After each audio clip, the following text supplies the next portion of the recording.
Hi, this is Tennis Minutes, and I'm practicing this morning, just giving another idea, ways that you can practice. And so find ways. You're living in Wisconsin, maybe Michigan, Illinois. It's cold outside, you like tennis, and you have to find ways that if you're going to improve, to practice, especially at home.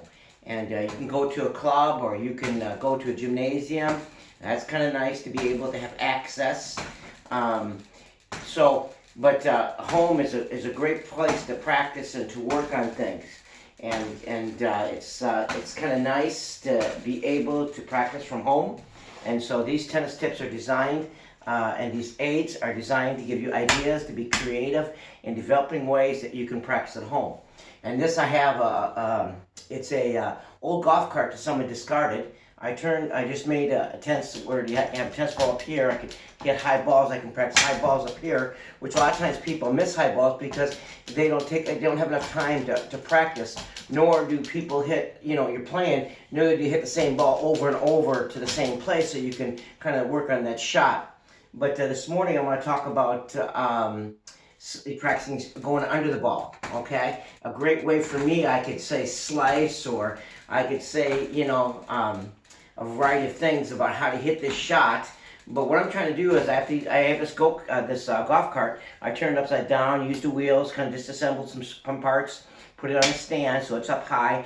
It's about chest high, and now I'm just going to practice going under the ball and just getting that wheel to spin under. And as I move around, you see how I'm working on my backhand side, and I'm going under the ball. Great way to practice. I mean, you tell kids, practice slice. And you can slice against the net in the winter. In the summer, you can practice like this and just practice. It's a great way to practice. But here, I can just practice indoors, and I can just practice, cutting the ball or going under the ball, okay? Cutting the ball like this or going under the ball. But it takes some time to practice, and I'll guarantee you that as you practice and then go to the court, because you practice, when you do go indoors to play and you play some doubles or singles, practice that shot that you spent time during the week practicing. And so I'm cutting the ball. I mean, if you don't practice, a shot, you're not going to tend to use it in a game. And so, but if you practice a shot like, slicing this ball here, is, going under the ball, you're going to be able to, when you go to the court, that you're going to be able to do that kind of shot. And so here I'm going under the ball. I'm just going under the ball, and you can see that I'm getting that wheel to spin, and that moves around, keeps my feet moving. And so I'm practicing going around. I can do forehand, or I can come around and do my backhand side on this side.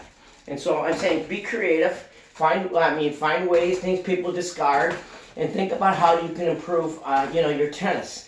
Right now, I'm thinking about serving, how I can make some kind of serving device that I can practice at home. I mean, I have a lot of different ideas, and I'll share those in the future, how I can practice. And so I'm practicing right-handed, and then another thing I like to do is I like to play left-handed, okay? I like to practice left-handed. And so it's a great way to practice.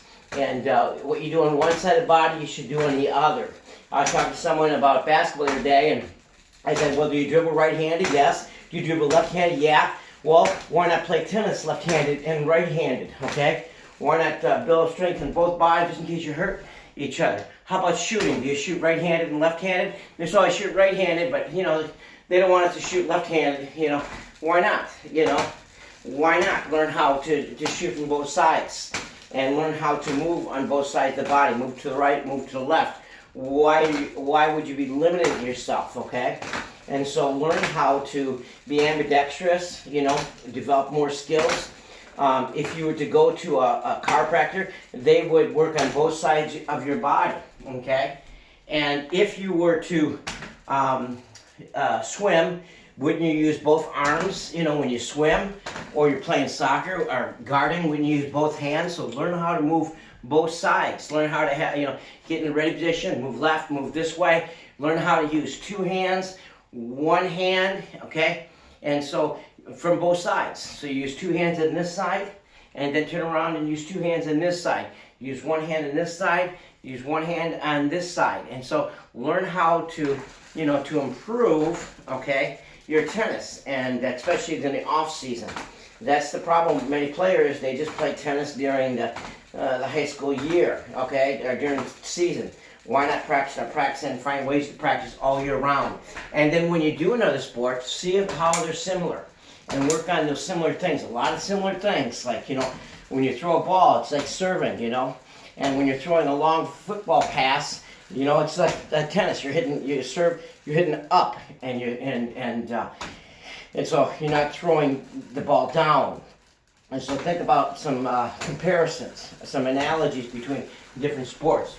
And so here I'm just practicing. I'm going under the ball, and I'm practicing slice. And you just don't become good by hitting one or two balls.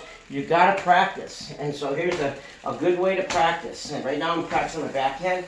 And so I hope this idea is helpful. I hope you're creative and being able to, you know, create something or something that you can use at home.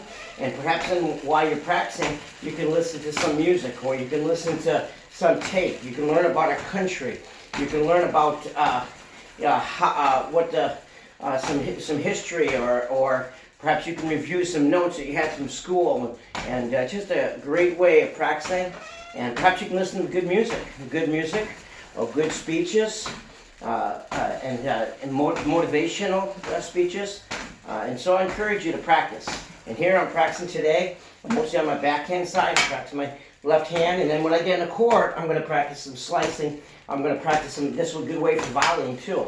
And you think about, you know, not only for, you know, approach shots, but I'm also thinking about I can volley this way too. I practice my volleys, okay?